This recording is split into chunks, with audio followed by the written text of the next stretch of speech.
Meus amigos, minhas amigas, estamos juntos mais uma vez, graças ao nosso bom Deus.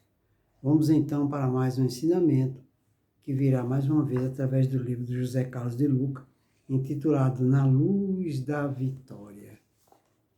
Começa com uma frase, de Manassés que diz assim: em geral, quase todos nós, em regressando à esfera carnal, perdemos oportunidades muito importantes no desperdício das forças fisiológicas. Perambulamos por lá, fazendo algumas coisas de útil para nós e para outros, mas, por vezes, desprezamos 50%, 60%, 70% e, frequentemente, até mais de nossas possibilidades. Em cima dessas palavras verdadeiras, José Carlos de Luca vai nos passar algumas informações que virá através do seu conhecimento, teológico.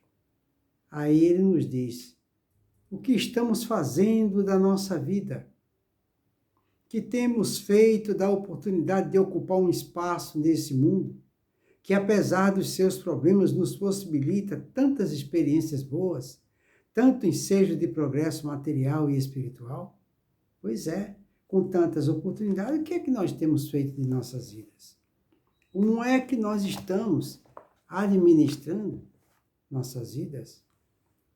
E ele continua: é bem verdade que a vida não é fácil, que a imensa maioria de nós enfrenta lutas diárias para a sobrevivência, que nossos sonhos demandam muito suor para se realizarem, que a vida não é apenas a arte de viver, mas também, sobretudo, a difícil arte de conviver. É verdade. Natural, portanto, que enfrentemos obstáculos, desafios, frustrações, queda, decepções. E seria bom nos convencermos de que tais situações acabam compondo a argamassa da felicidade. A gente só conhece e valoriza a felicidade quando passa por um momento oposto. Ninguém saberá se efetivamente feliz, se tudo der certo em sua vida, se não conhecer a tristeza, se não andar na companhia da solidão, se não chorar a despedida de um afeto, se não tivesse o castelo desmoronado. Uma lágrima pode nos ensinar muito em matéria de felicidade. Talvez por isso Jesus tenha dito: bem-aventurados os que choram. Os que sabem extrair de suas lágrimas o sal da felicidade. Os que fazem dos obstáculos um treino para se tornarem mais fortes. Os que permitem que a tristeza os deixe mais humanos. Os que aprendem o valor da simplicidade com as perdas da vida. Contudo, muita gente, ao se defrontar com suas lágrimas, descamba para a revolta, para a apatia, quando não para o medo paralisante. E é verdade, Porque todos nós sabemos que quando nós passamos por uma vicissitude, quando nós passamos por momentos duros, esses momentos, esses obstáculos, eles não surgem em nossas vidas por acaso. Porque não cai uma folha de árvore sem que Deus não saiba, Então nós temos que entender que o mal que nós passamos pode ser entendido como um mal necessário, interpretado como um mal necessário. Porque se surgem pedras em nosso caminho, são esses obstáculos, nós temos que entender que tudo isso são oportunidades. As dores são oportunidades. A perda de um ente querido são oportunidades. Deus, em sua infinita bondade, sendo nosso Pai, jamais se permitiria que nós sofrêssemos indevidamente. Então, o sofrimento, nós temos que entender que ele é opcional. O que nós necessitamos é de vencer, superar, suplantar os obstáculos. Só se cresce diante dos obstáculos, das dores do caminho, das vicissitudes. Só crescemos dessa forma, mesmo porque foi a forma que nós escolhemos. Não foi Deus que escolheu, fomos nós que escolhemos. Por exemplo, se temos um parente difícil e nós estamos passando por um sofrimento muito grande através desse relacionamento, não foi Deus que intencionalmente nos colocou aquela pedra no caminho para que a gente sofresse. Não. Fomos nós mesmos que, ao estarmos necessitados de crescer, de evoluir, de aprender, não é? A se relacionar, de aprender a entender, a ser complacente, transigente, ao exercício da alteridade. Então, nós é que pedimos a Deus que nos dê a oportunidade de crescimento. Como é que nós vamos crescer?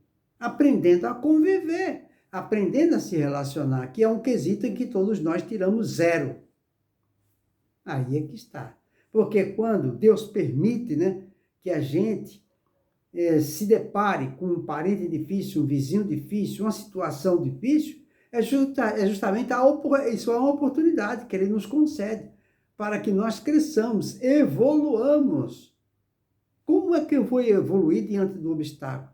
Da mesma forma que o aluno, ele vai evoluir diante dos problemas que a professora passa para ele. É assim que funciona. Os problemas que a professora passa para o aluno não são problemas, são oportunidades dele colocar a cabeça para funcionar. Ele mesmo, não adianta a mãe dele, o pai dele vir ajudar ou a professora. É ele.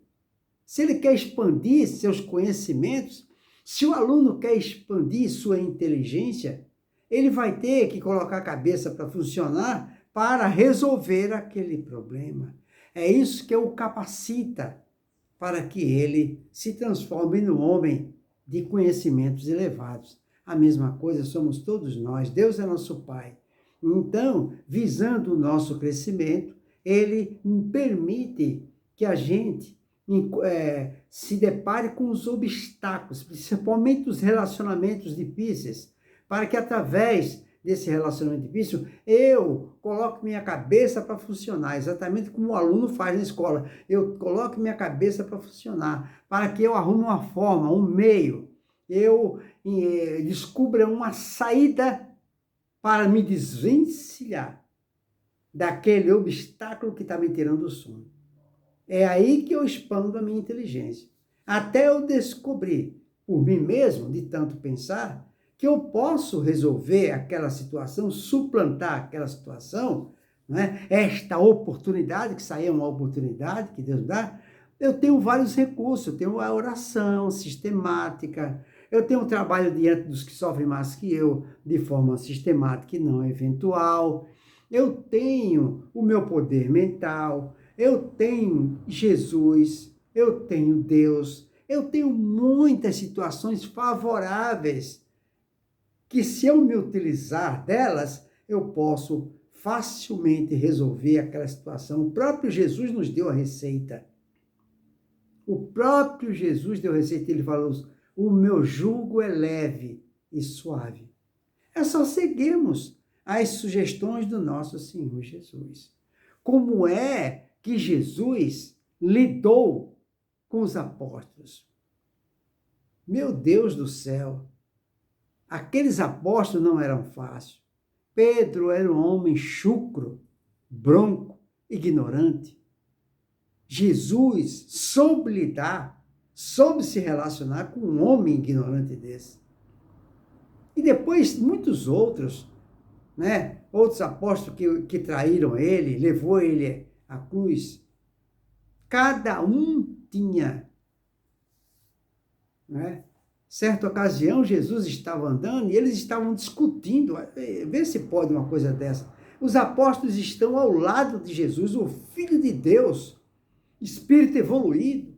Ao invés de estarem atentos para aprender, não. Eles ficaram discutindo entre eles quem seria o maior.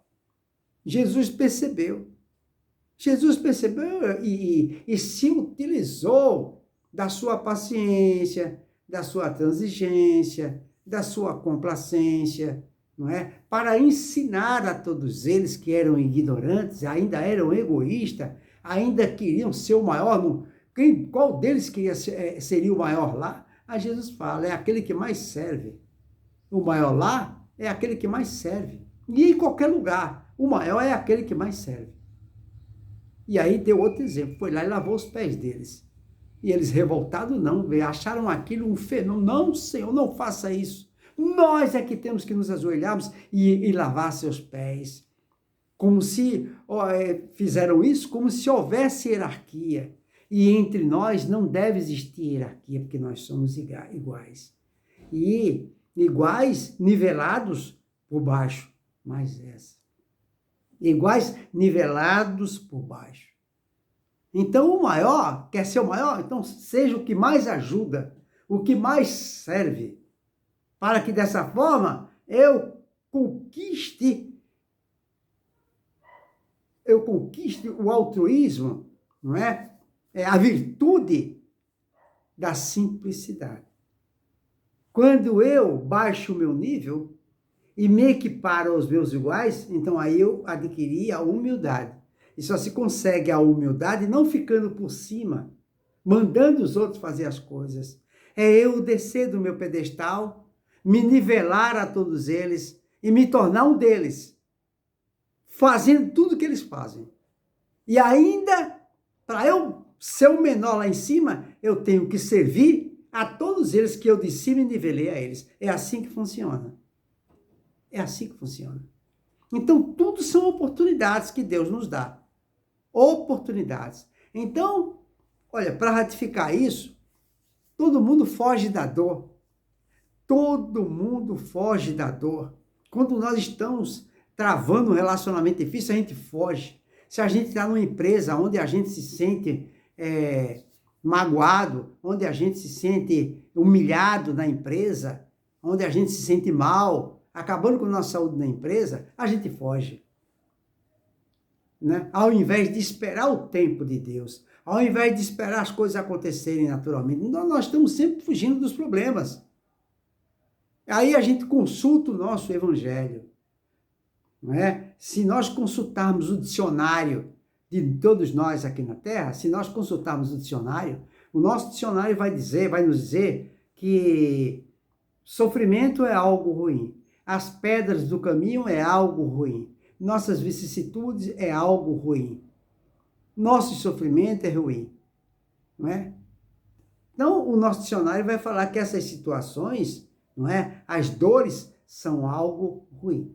Mas se nós consultarmos o livro de Deus, lá não está escrito que é ruim. Lá está escrito que é bom. Está vendo como são as coisas, pessoal?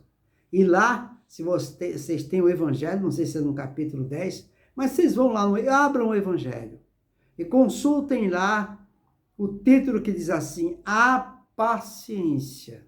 No nosso Evangelho está escrito lá, a paciência. Lá está escrito assim, que é o dicionário de Deus. Aí você, abrindo o dicionário de Deus, você vai ver qual o significado da dor. No dicionário do homem diz que é algo ruim, que ninguém quer e todo mundo foge. Todo mundo está fugindo de sofrimento. Mas no dicionário de Deus, que está nesse título lá, a paciência do nosso evangelho, lá está escrito exatamente como eu vou falar agora. A dor é uma bênção.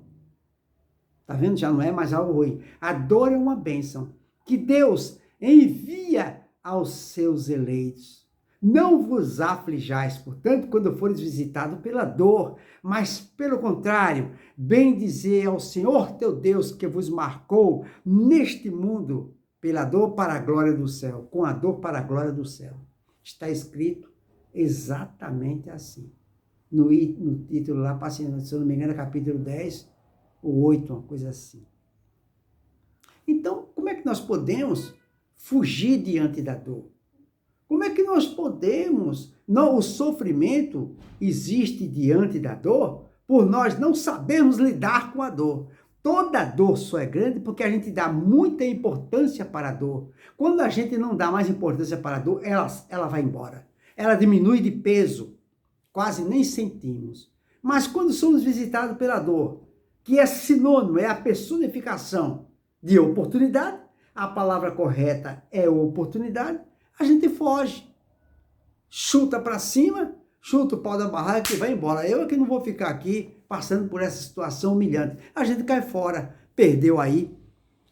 Muitos cometem suicídio, outros entram em depressão, aí vem síndrome de pânico. Porque síndrome de pânico e depressão, a palavra que define isso, se eu tivesse que sintetizar, a palavra seria inconformação, insatisfação, né, por algo que está acontecendo contrário ao que eu sempre almejei. Aí a gente sofre, por não saber lidar com a diferença e o diferente. Aí ele continua. Contudo, olha o que ele fala aqui, contudo, muita gente ao se defrontar com as lágrimas, tá vendo? Com o sofrimento, que é a oportunidade, descamba para a revolta e para a apatia, quando não para o medo paralisante. Aí vem síndrome de pânico, revolta, outros cometem suicídio, ele continua. E assim gastam quase todo o tempo e energia com as coisas que não deram certo, não sobrando tempo e disposição para as outras tantas coisas que poderiam construir. Claro, era exatamente o que o Chico fazia. Todas as vezes que o Chico se sentia triste, amargurado pela ingratidão do seu meio, não é? Das outras religiões, ele sofria muitas perseguições. Então tinha dia que ele se sentia abatido. Aí Emmanuel pegava ele e levava ele lá para o meio da favela, para ele ver que aquelas pessoas lá no meio da favela, aquelas crianças, estavam sofrendo muito mais que ele. E que quando ele chegava lá, não é? Quando ele chegava lá, era recebido amorosamente, com infinito amor por aquelas pessoas simples, não é? Aonde aquelas pessoas ficavam felizes sem nada pedir ao Chico, mas felizes pelos simples fatos de ver o Chico, de abraçar o Chico. Então eram energias que eles passavam para o Chico sem nada pedir, apenas por se sentir feliz em estar diante dele. E eram essas energias que o revigorava, que o recompunha, que o restaurava. Ele trocava essas energias por alimento que ele levava, por pão, geralmente era pão. Tá vendo como são as coisas? Então, pessoal, a nossa doutrina é muito clara. Se nós estamos passando por problemas, é muito simples de resolver. Envolva-se com aqueles que sofrem mais que você. Tão simples. É muito simples. Mas, enfim, para terminar, ele fala, sobra orgulho e falta humildade. Então, nos sobra orgulho e falta humildade. Falo em orgulho porque, em regra, não admitimos que a vida nem sempre atenderá às nossas vontades. Porque ela tem uma inteligência própria e sempre sabe o que é melhor para nós. E muitas vezes o melhor é ouvirmos um sonoro não. Quem de nós está preparado para receber um não? Você está preparado para receber um não? Será? Tá vendo? Aqui eu paro para fazer um adendo. Eu mesmo, eu não estou, em certas circunstâncias, eu não estou preparado. Eu trabalho com vendas. Então, o que acontece? Hoje, nós sabemos que a nossa vida financeira não está como antes. Não é? Está sendo tudo, os compromissos estão sendo todos casados. A gente recebe aqui e salda a dívida ali. Hoje a nossa situação está assim. Ou faz pagamento de aluguel, isso, aquilo ali, né? Então já está casado o que a gente recebe. Muitas vezes um cliente fala para a gente que vai nos pagar tal dia, dá a sua palavra de honra que vai pagar tal dia. Aí eu, por minha vez, dou a minha palavra de honra que vou saldar para o meu credor naquele dia. Dou minha palavra para ele também. Que aí o que vai acontecer? A pessoa que me deu a palavra de honra, que me devia, não me pagou. Não me pagou. Aí Como é que eu fico perante aquele que eu devo? Então, aí, nesses momentos, a gente percebe que tem que colocar muita fé, não é? Muita fé, e tem que ter muita fé mesmo para chegar para o credor e sentindo no coração que ele tenha paciência para esperar mais algum tempo. Nem que ele tenha que cobrar juros. Mas é um momento de tensão que a gente passa, onde é necessário não estragar a saúde por causa disso. Porque o que nós não podemos é estragar a nossa saúde por causa de coisas que nós nos sentimos impotentes para reagir, para saltar um compromisso. Não é? Então, aí o primeiro pensamento é esse, é não se martirizar, é não estragar a saúde. Porque isso é o único valor que nós temos. E esse valor é incalculável. Então, não compensa. Muito bem. Aí, para terminar, ele fala: sempre sabe que é o melhor para nós, e muitas vezes o melhor é ouvirmos um sonoro não. Refiro-me à necessária humildade para entendermos que na vida é preciso muita adaptação, muito recomeço, tá vendo? Muito recomeço. Começar do zero, ou seja, recomeçar do zero. Muito jogo de cintura, é verdade. Tem situações que tem que ter muito jogo de cintura. Principalmente com os credores, não é? Muito jogo de cintura e também muita flexibilidade.